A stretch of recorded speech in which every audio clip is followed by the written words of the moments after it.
महाराणा प्रताप का जन्म 9 मई सन 1540 को राजस्थान के कुंभलगढ़ में हुआ। महाराणा प्रताप के पिता राणा उदय सिंह सिसोदिया वंश के 12वें राजा थे। महाराणा प्रताप मेवाड़ के राजा थे। मेवाड़ आज के राजस्थान का एक हिस्सा था जिस पर राजपूताना लोग शासन करते थे। महाराणा प्रताप एक कुशल राजनीतिज्ञ, आदर्श संगठनकर्ता और देश की स्वतंत्रता के लिए अपना सर्वस्व बलिदान करने को तत्पर रहने वाले महान सेनानी थे। अपनी संस्कृति और स्वाभिमान की रक्षा के लिए उन्होंने वन वन भटकना तो स्वीकार किया, मगर मुगल सम्राट अकबर के सामने अधीनता स्वीकार नहीं की। सम्राट अकबर ने अपना समस्त बुद्धि बल, धन बल और बाहुबल लगा दिया था, मगर प्रताप को झुका नहीं पाया था। इस वीडियो में बताई गई बातें गहन अध्ययन के बाद आप तक पहुंचाई गई हैं और इस वीडियो का मकसद आज के नवयुवकों को प्रेरणा देना है।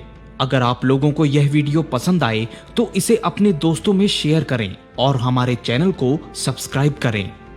महाराणा प्रताप के जन्म से काफी पहले ही मुगल भारत देश पर कब्जा कर चुके थे, लेकिन राजपूताना भारत का एक ऐसा अंग था जहां के वीरों ने कभी भी गुलामी का रास्ता नहीं चुना।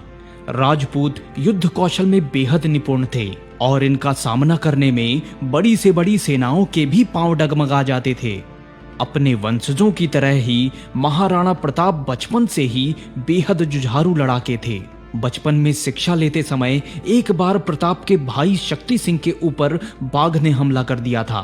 डर के मारे शक्ति सिंह हिल भी नहीं पा रहे थे और ना ही उन दोनों के गुरु शक्ति सिंह को बचाने के लिए कुछ कर पा रहे थे। तभी जैसे ही बाघ ने शक्ति सिंह के ऊपर छलांग लगाई तो प्रताप ने बिजली सी फुर्ती दिखाते हुए एक हाथ से शक्ति सिंह को ढकेलते हुए दूसरे हाथ से भाला उठाकर बाघ के सीने में घोंप दिया और हवा में ही बाघ का काम तमाम कर दिया। प्रताप ने जब अपना पहला युद्ध अफगानों के साथ लड़ा तब उनकी उम्र सिर्फ 13 साल की थी। जब अपने पिता के साथ मिलकर उन्होंने इस युद्ध में जीत हासिल की तो ये बात पूरे राजपूताना साम्राज्य में फैल गई और इसी तरह शौर्य का प्रदर्शन करते हुए महाराणा प्रताप जवान हुए। माना जाता है कि महाराणा प्रताप का कद 7 फीट 5 इंच था और उनका वजन 135 किलो। उनका भाला 81 किलो का था और उनके सीने का कवच 72 किलो का। एक सामान्य इंसान इतना वजन उठा भी नहीं सकता, लेकिन महाराणा प्रताप भाले, कवच और अपने ढाल समेत करीब 208 किलो वजन लेकर युद्ध के मैदान में जाते थे और जब अपने भारी भरकम शरीर के साथ वह युद्ध के मैदान में गरजते हुए आक्रमण कहते थे तो विरोधी सेना के बहुत सारे सैनिक उनके इस रूप को देखकर ही वापस भाग जाते थे। जब रानी की जिद के आगे हार कर प्रताप के पिता महाराजा उदय सिंह ने प्रताप की बजाय उनके छोटे भाई जगमाल को उत्तराधिकारी बनाया तो संपूर्ण प्रजा में विद्रोह की लहर उत्पन्न हो गई। परंतु प्रताप ने इसका जरा भी विरोध नहीं किया। उन्होंने अपने पिता के फैसले का सम्मान किया और जगमाल को मेवाड़ का नया राणा बनने में खुशी जाहिर की। लेकिन जगमाल किसी भी कीमत पर मेवाड़ की गद्दी संभालने योग्य नहीं था। वह भोग विलास में सदैव डूबा रहता था। जगमाल इस बात को भली भांति जानता था कि प्रताप प्रजा में बेहद लोकप्रिय है और प्रजा अपने प्रिय प्रताप को ही मेवाड़ के महाराजा के रूप में देखना चाहती है। इसलिए उसे डर सता रहा था कि प्रताप कहीं प्रजा के साथ मिलकर उसके खिलाफ विद्रोह ना कर दे। इसी डर के चलते उसने प्रताप को मातृभूमि से निर्वासन दे दिया, यानी उसने प्रताप को मेवाड़ से बाहर निकल जाने का आदेश दे दिया। प्रताप मेवाड़ छोड़कर जा ही रहे थे कि तभी मेवाड़ की सारी प्रजा और सभी सामंतों ने इसका विरोध किया। यह देखकर जगमाल जल भुन गए और इसी जलन के कारण वह नंगी तलवार लेकर प्रताप को मारने के लिए दौड़े। इस पर सामंतों के सरदार चुंडावत कृष्ण जी ने सैनिकों को आदेश देकर जगमाल को गिरफ्तार करवा दिया और चुंडावत ने ही अपने हाथों से प्रताप के मस्तक पर टीका चढ़ाया और राजश्री शस्त्र पहनाकर उन्हें मेवाड़ का महाराणा बनाया। महाराणा प्रताप ने महाराज बनते ही मोहम्मद जलालुद्दीन अकबर के हाथों हारे गए अपने पिता राणा उदय सिंह के राज्य चित्तौड़ को वापस हासिल करने का प्रण किया। उन्होंने सौगंध लेते हुए कहा कि जब तक मेवाड़ का चप्पा चप्पा भूमि इन विदेशियों से स्वतंत्र नहीं करा लूंगा, चैन से नहीं बैठूंगा। जब तक मेवाड़ की पुण्य भूमि पर एक भी स्वतंत्रता का शत्रु रहेगा, तब तक झोपड़ी में रहूंगा, जमीन पर सोऊंगा, पत्तलों में रूखा सूखा खाना खाऊंगा और किसी भी प्रकार का राजसी सुख नहीं भोगूंगा। सोने चांदी के बर्तन और आरामदायक बिस्तर की तरफ कभी आंख उठाकर भी नहीं देखूंगा। प्रताप को महाराणा बनते देख पूरा राजपूताना दो खेमों में बट गया। एक ओर वह लोग थे जिन्होंने अपना स्वाभिमान अकबर को बेच दिया था, दूसरी ओर वह लोग थे जिनके पास स्वाभिमान तो था पर सागर जैसे ताकतवर मुगल साम्राज्य से लोहा लेने की ताकत नहीं थी। इसलिए वैसे राजाओं ने प्रताप के महाराणा बनने में खुशी जाहिर की। वहीं प्रताप के महाराणा बनते ही उनके छोटे भाई जगमाल और शक्ति सिंह ने ईर्ष्यावश अकबर से हाथ मिला लिया। राजपूत समाज में एक ही कमी थी और वह थी एकता का ना होना। वे बाहरी ताकतों का मिलकर सामना करने की बजाय आपस में ही लड़ते रहते थे। अगर वह सब मिलकर मुगलों का सामना करते तो यह संपूर्ण सत्य है कि भारत में कभी मुगल शासन स्थापित नहीं होता। जब प्रताप महाराणा बने तो कभी उनके प्रशंसक रहे मान सिंह ही अपनी सेना लेकर सबसे पहले महाराणा प्रताप पर हमला करने पहुंच गए और उनका साथ दे रहे थे शहंशाह अकबर, जिसने अपनी विशाल सेना महाराणा प्रताप पर हमला करने के लिए मान सिंह को सौंप दी। मुगल सेना के पास तोपें थी और अचूक निशाना लगाने वाले युद्ध पारंगत तोपची भी थे, जबकि महाराणा प्रताप की सेना में अधिक संख्या भीलों की और नौसिखियों की थी। तीर कमान, बर्छी भाले और तलवारें ही उनके हथियार थे। महाराणा प्रताप समझ गए कि राजपूतों के अग्नि परीक्षा के दिन आ गए हैं। जहां भी नजर जा रही थी, बरसाती बादलों की तरह फैले मुगल सेना के तंबू नजर आ रहे थे। इस युद्ध में मान सिंह का साथ महाराणा प्रताप के भाई शक्ति सिंह भी दे रहे थे। महाराणा प्रताप उन दिनों हल्दी घाटी में कुंभलगढ़ के किले में रहा करते थे, जो चारों ओर पहाड़ियों से घिरा हुआ था। उन्होंने अपने सैनिकों से कहा कि एक भी शत्रु सैनिक यहाँ से जीवित बचकर ना जाने पाए। हम उन सबको कुमालमेड़ की पहाड़ियों में ही दफन कर देंगे। आओ प्रतिज्ञा करें कि हम एक एक सैनिक को मुगल के 25-25 सैनिकों के सर काटने हैं। हमारे जीते जी शत्रु हमारी मातृभूमि पर कदम नहीं रख सकेगा। महाराणा प्रताप की जोरदार आवाज से सैनिकों में प्रोत्साहन भर गया। सबने अपनी तलवारें खींच ली और इस तरह हल्दी घाटी का युद्ध आरंभ हुआ। हल्दी घाटी की प्राकृतिक बनावट कुछ इस प्रकार की थी कि एक बार में केवल एक सैनिक ही अपने घोड़े के साथ आगे बढ़ सकता था। इसी संरचना की वजह से अकबर की विशाल सेना एक साथ मिलकर महाराणा पर हमला करने में नाकामयाब हो गई। राणा प्रताप के सैनिकों ने मुगल सेना के हजारों सैनिकों को मार डाला। उस समय ये देखकर प्रतीत हो रहा था कि मानो युद्ध केवल प्रताप के हाथों में है। मुगलों को यह समझ नहीं आ रहा था कि प्रताप तक पहुंचने का कौन सा मार्ग लिया जाए। ऐसे समय में महाराणा प्रताप का गद्दार भाई शक्ति सिंह सामने आया और उसने हल्दी घाटी में सेना को प्रवेश कराने की जिम्मेदारी ली। शक्ति सिंह के मार्गदर्शन से मुगल सेना हल्दी घाटी के मार्ग से पहाड़ी क्षेत्र में प्रवेश करने लगी। महाराणा प्रताप ने जब यह देखा कि मुगल सेना हल्दी घाटी के पीछे वाले रास्ते से आगे बढ़ी चली आ रही है, तो उन्हें यह समझने में देर नहीं लगी कि किसने उन्हें यह रास्ता सुझाया होगा। अब प्रताप ने आगे बढ़कर हल्दी घाटी में ही मुगल सेना को दबोचने की रणनीति बनाई। राणा का आदेश पाते ही राजपूत नंगी तलवार लिए मुगल सेना पर टूट पड़े। भीलों का समूह तलवारों से सेना का संहार करने लगे।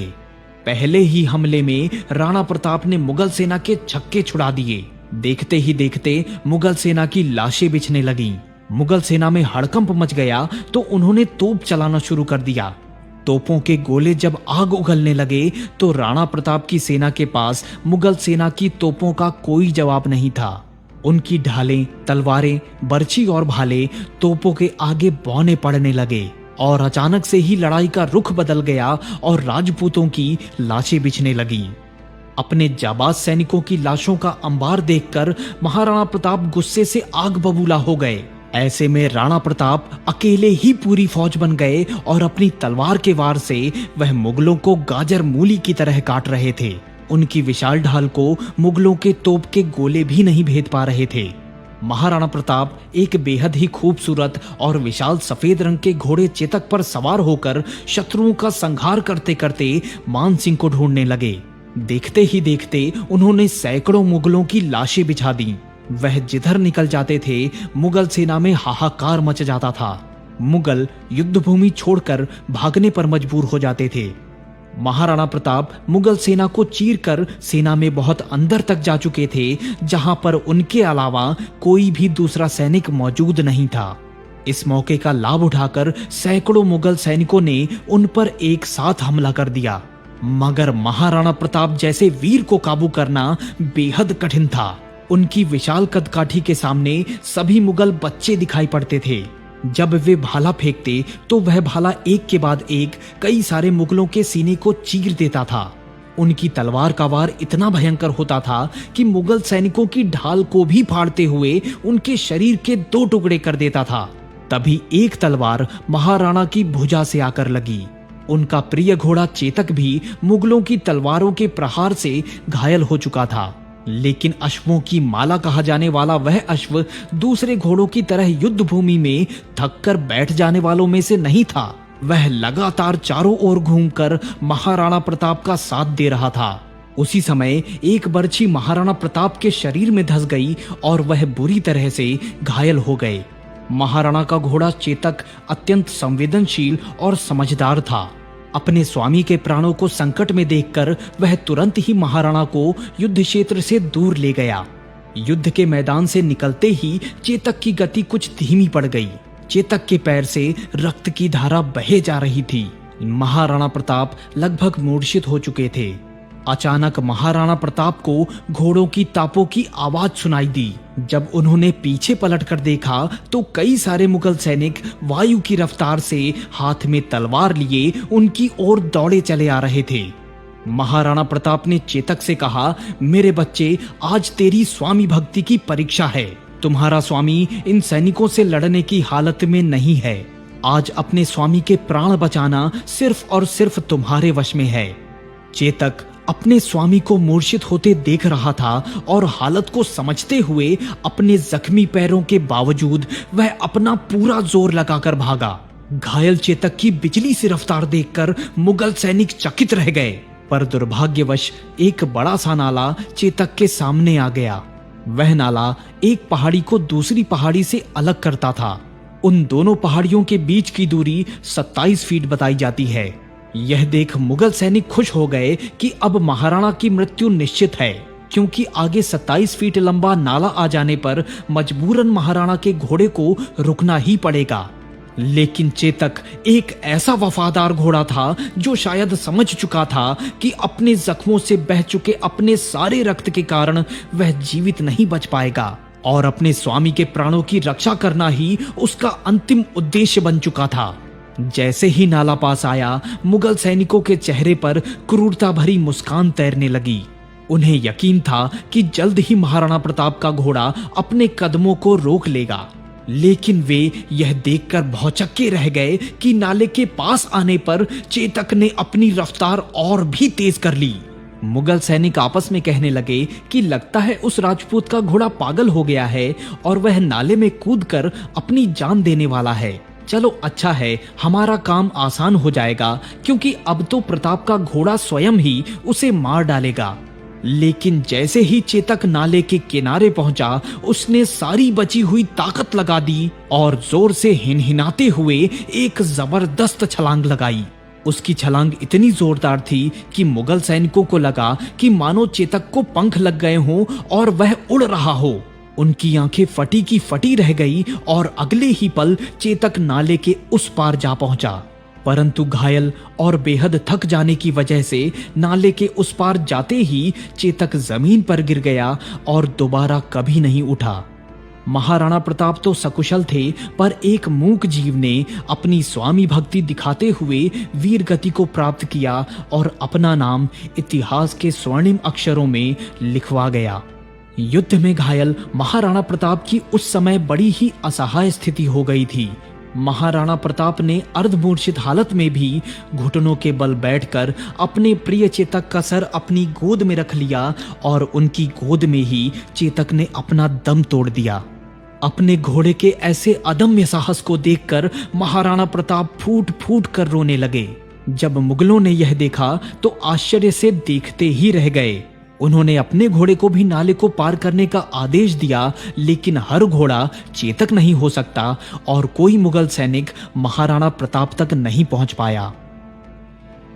चेतक के शहीद होने के बाद महाराणा प्रताप भी चेतक की गर्दन पर सर रखकर बेहोश हो गए। मुगल सैनिकों के साथ साथ यह नजारा महाराणा प्रताप का गद्दार भाई शक्ति सिंह भी देख रहा था। लेकिन एक मूक जीव की ऐसी स्वामी भक्ति देखकर शक्ति सिंह को अपने ऊपर बहुत शर्मिंदगी होने लगी। शक्ति सिंह के मन में ख्याल आया कि इस देवता समान इंसान के लिए एक जानवर भी अपनी जान दे सकता है, और मैं तो फिर भी इस देवता का सगा भाई हूँ। उस समय उसके हृदय में अपने प्रति ग्लानि की भावना उत्पन्न होने लगी और वह अपने आप को कोसने लगा। उसकी आंखों से आंसू बह निकले। शक्ति सिंह ने अब मन ही मन में ठान लिया था कि आज के बाद जीऊंगा तो प्रताप के साथ और मरूंगा तो प्रताप के लिए। उस नाले को पार करने के लिए शक्ति सिंह एक दूसरा रास्ता जानता था, जो वहां से कोई 3 कोस की दूरी पर था।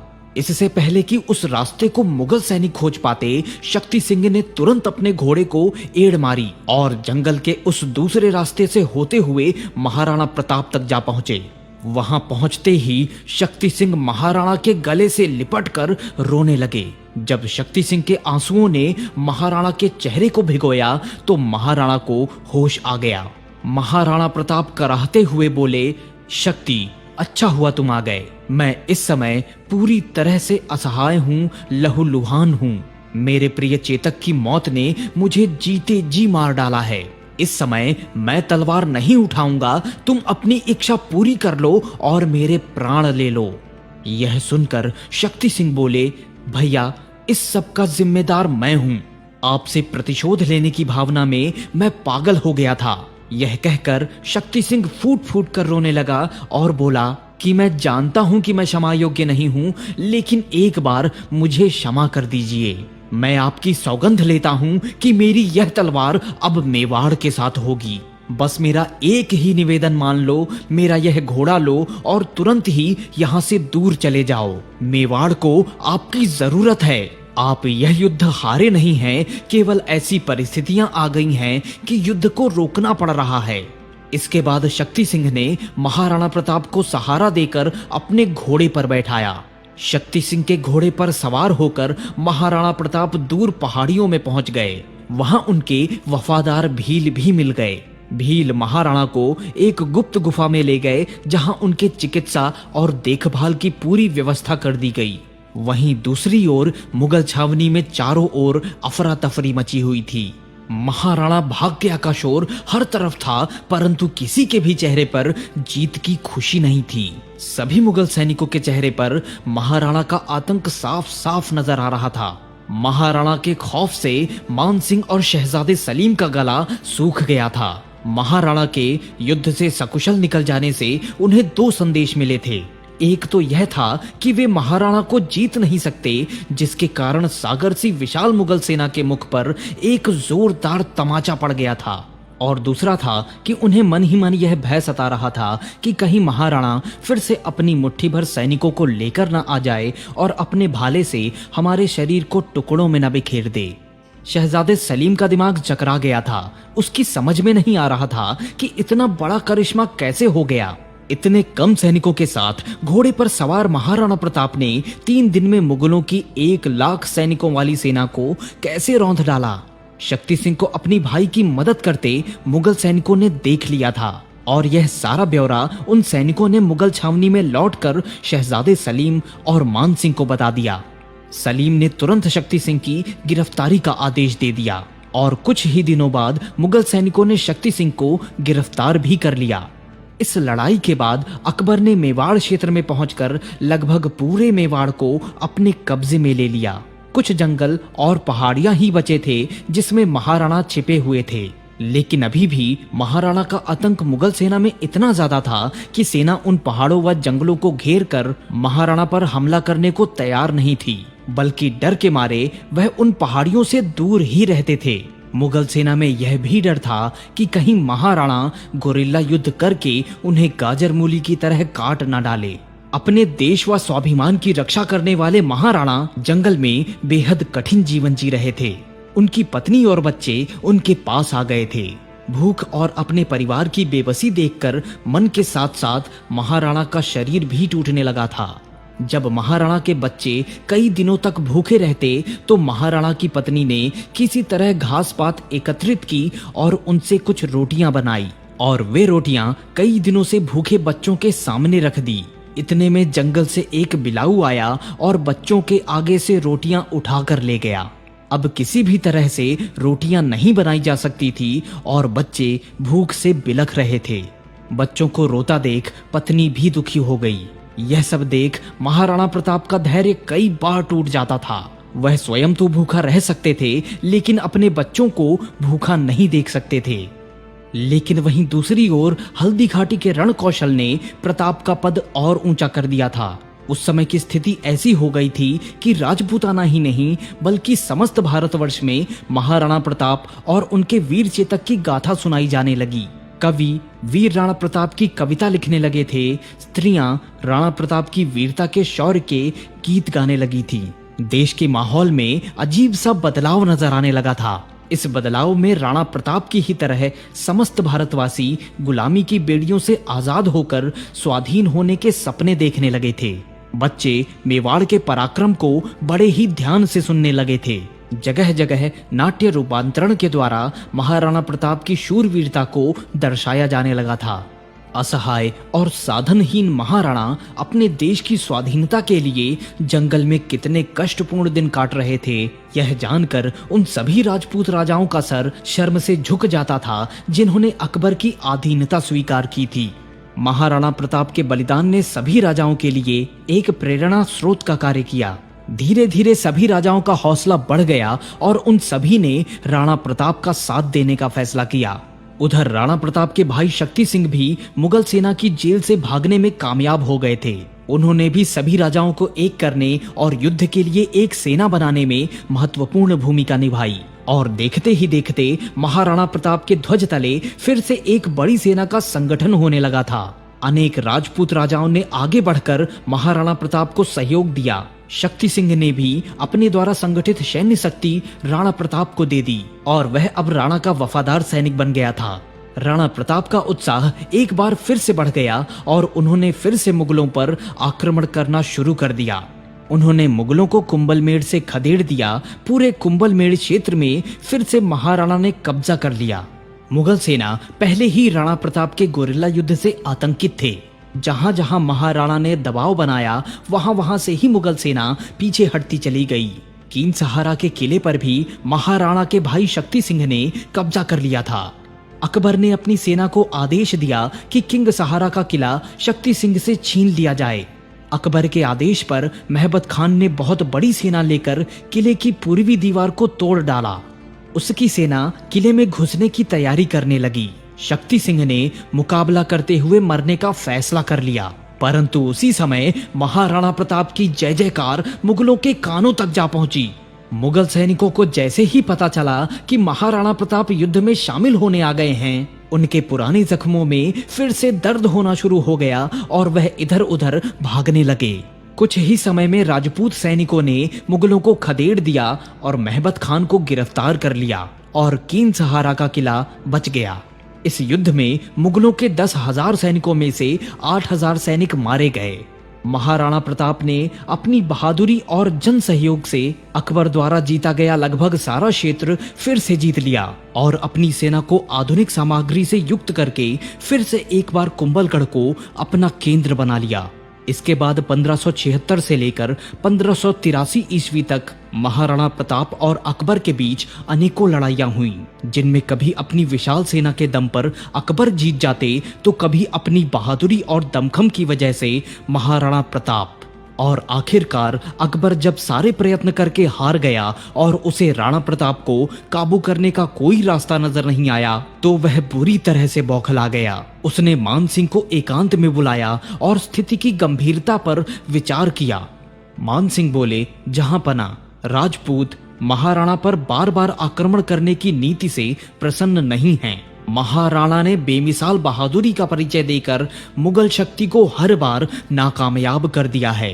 ऐसे बहादुर व्यक्ति पर बार बार किए हमलों से राजपूत दुखी हैं। बहुत सारे राजपूत राजा महाराणा की तरफ जा चुके हैं। अगर आप ऐसे ही राजपूतों से दुश्मनी मोह लेते रहे तो वह दिन दूर नहीं जब राजपूत एक हो जाएंगे, और राजपूत के एक होने पर मुगल सल्तनत का हिंदुस्तान में क्या हाल होगा इसका आप अंदाजा भी नहीं लगा सकते। अकबर समझ गया था कि अगर राणा पर और अधिक हमले किए गए तो राजपूत बगावत पर उतर जाएंगे, और जिस मंतव्य से राणा शेर की तरह डटा हुआ था, युद्धों की विभिक्षा झेल रहा था, वह उसमें कामयाब हो जाएगा। एक बार राजपूत उसके हाथ से निकलकर राणा के साथ हो गए तो संपूर्ण मुगल सल्तनत ही खतरे में पड़ जाएगी। अगले ही दिन अकबर ने महत्वपूर्ण घोषणा कर डाली। घोषणा यह थी कि महाराणा प्रताप से मुगल सम्राट की अब कोई दुश्मनी नहीं है। जब तक प्रताप जीवित हैं, उन पर मुगलों की ओर से कोई हमला नहीं किया जाएगा। अकबर ने सभी राजपूतों से अपनी गलतियों के लिए क्षमा याचना भी की। महाराणा प्रताप को जब यह पता लगा कि अकबर उनसे संघर्ष का रास्ता छोड़ रहे हैं तो उन्हें बड़ी निराशा हुई। वे उस मिट्टी के राजपूत थे जो शत्रु द्वारा उदारता दिखाए जाने पर कभी भी प्रसन्न नहीं हो सकते थे। फिर अकबर से तो उनकी शत्रुता कई पीढ़ियों पुरानी थी। मुगलों से संघर्ष करना उनकी जीवन शैली में शामिल हो गया था। इसके अलावा महाराणा प्रताप को यह भी लगने लगा था कि अकबर के साथ हुए उनके संघर्षों के ही कारण राजपूत समाज में एक नई एकता का संचार हुआ है। अगर अकबर को हराए बिना यह संघर्ष खत्म हो गया तो अकबर फिर से राजपूतों में फूट डालना शुरू कर देगा। इसलिए महाराणा प्रताप अकबर के साथ संघर्ष जारी रखना चाहते थे, लेकिन अकबर अब किसी भी हालत में महाराणा से लड़ना नहीं चाहते थे। बल्कि यहाँ तक कहा जाता है कि अकबर सोते समय कभी किसी को महाराणा प्रताप का नाम नहीं लेने देता था, क्योंकि सोते समय महाराणा का नाम लेने से अकबर को सपने में भी महाराणा प्रताप ही दिखाई देते थे। 25 वर्षों से निरंतर युद्ध करते करते अब महाराणा प्रताप का शरीर भी जर्जर हो चुका था। उन्हें आराम की सख्त जरूरत थी, परंतु राणा प्रताप ने अपने सुख चैन और आराम को कभी महत्व नहीं दिया।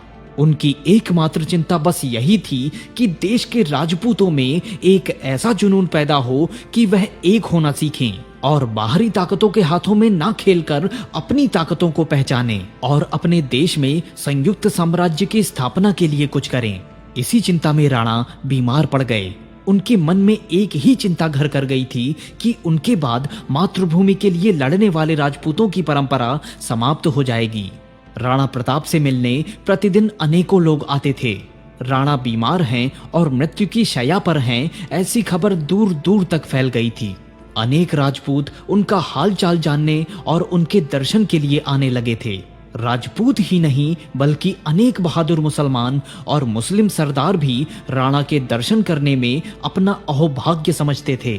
अब अंतिम दिन भी निकट आ पहुंचा था। महाराणा की दशा बिगड़ गई थी। उन्होंने अपने विश्वास साथियों गोविंद सिंह, पृथ्वीराज, शक्ति सिंह, अमर सिंह आदि को बुलाया और सभी को प्रतिज्ञा दिलाई कि वे सभी महाराणा द्वारा स्थापित वीरता की परंपरा को धक्का नहीं लगने देंगे, चाहे इसके लिए उन सबके प्राण ही क्यों ना चले जाएं। उन सबको कसम देकर राणा आश्वस्त हो गए और बोले, मुझे आप लोगों पर पूरा भरोसा है, अब मैं चैन से मर सकता हूँ। फिर महाराणा प्रताप चित्तौड़गढ़ के किले की ओर देखने लगे और कुछ ही समय बाद महाराणा की नजरें ठहर गईं और उनकी देह शांत पड़ गई।